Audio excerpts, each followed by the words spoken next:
Ancient human tech reawakens and shifts the balance of power in the galaxy. The planet Cordaxis was old, older than memory, older than record, older than even the proudest of the galactic races could trace. It was a graveyard world, a barren orb of rust-colored plains, sweeping magnetic storms, and buried secrets. The Chordate archaeologists, native crustacean-like bipeds, had long considered it sacred, a forbidden preserve of ancient technologies too dangerous to unearth. But they weren't the only ones with interests in buried pasts. In orbit above Cordaxis, a Unity of Species delegation observed a violation in progress.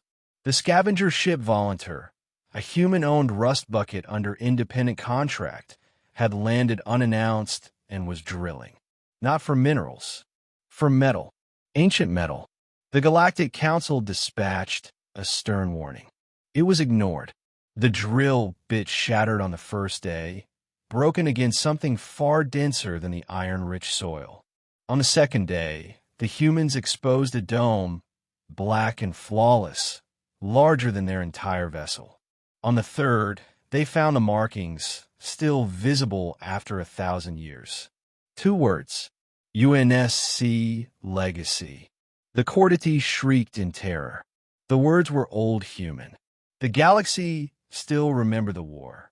10,000 years ago, when humans surged into the stars, they burned like wildfire. Fierce, fast, and unrelenting. They didn't conquer with bureaucracy or negotiation. They arrived, they struck, and they left only broken empires in their wake. And then they vanished. No one knew why. Some believed they fought themselves to extinction. Others theorized ascension, singularity, or internal collapse. But their relics remained, silent tombs of monstrous machines lost across the void. Galaxies shuddered at rumors of their reawakening. And now one of their gods had stirred. Captain Eris Vale, commander of the Volunteer, stared down at the dome. "This isn't a vault," she murmured. "This is a hangar." Her tech officer, Malik, looked up from his tablet. "Heat traces. Deep under. Something's powering up." A low, steady rumble vibrated up through the soil. The once dead ground now trembled with life. "Captain, we should leave," Malik said. "Whatever this is, it's waking." "We came here for salvage," Eris said, lips tight. "We're not leaving with empty hands." The ground split open.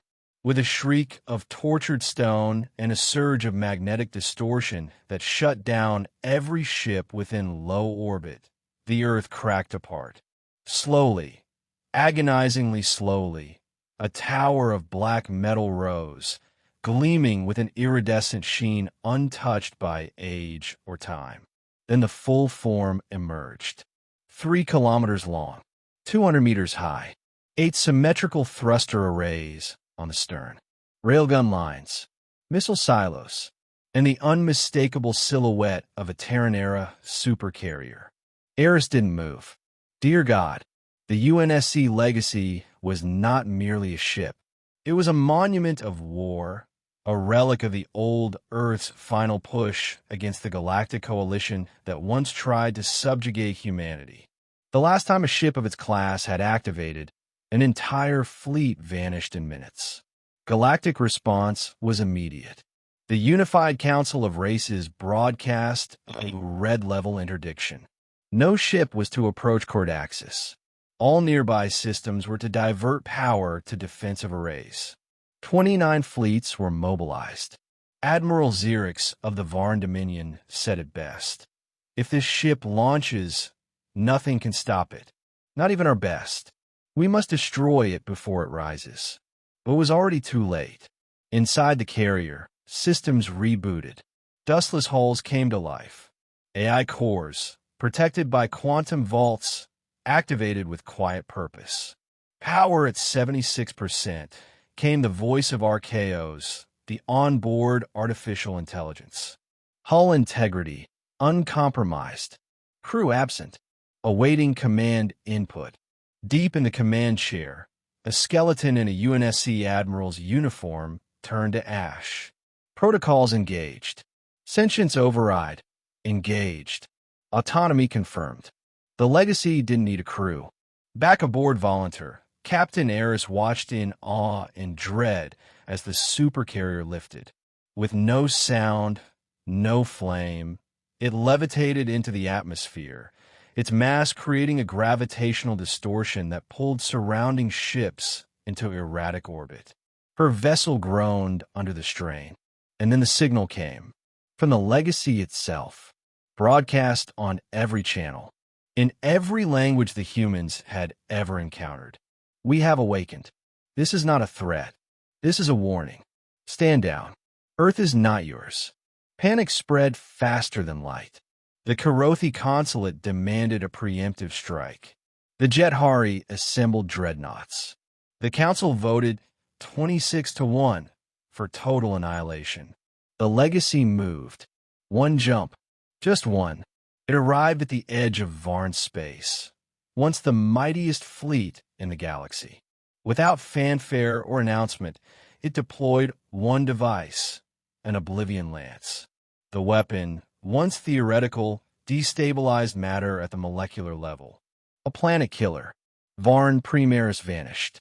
Not exploded. Not shattered. Erased. The Legacy spoke again. This is not a war. It is a reminder. Humanity sleeps, but its guardians do not. If you value your future, leave the past buried. Hundreds of races, thousands of systems, millions of ships, all paused and listened.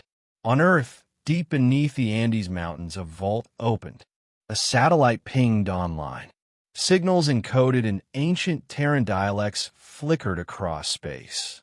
Humanity, real humanity, still existed. They hadn't vanished. They'd hidden. On purpose. Captain Eris was taken.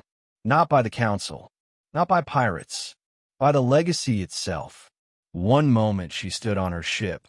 The next she was aboard the Supercarrier's command bridge, surrounded by glowing consoles and ancient tech pulsing with impossible energy. Archaeos appeared, a humanoid hologram of shimmering blue light. You reawakened us, it said. You are now our emissary. I'm a scavenger, she replied. I just wanted scrap. You have purpose now, Archaeos said. The galaxy must remember. They must understand restraint. If they will not, we shall remind them. The Council scrambled.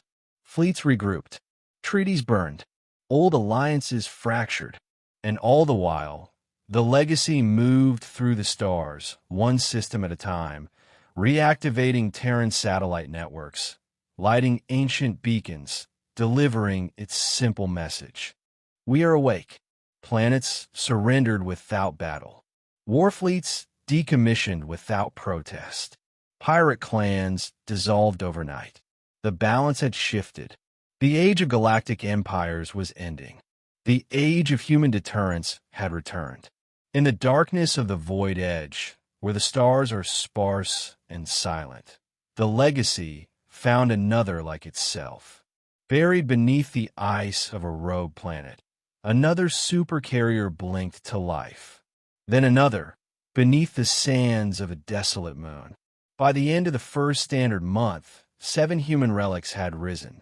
No crews, no orders, just one directive: protect humanity. And if humanity itself had forgotten its power, the ships would remind them. On a backwater colony named Eos 9, a child looked up and saw a star falling.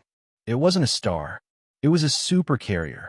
And above it, words burned into the sky. We are back. The end.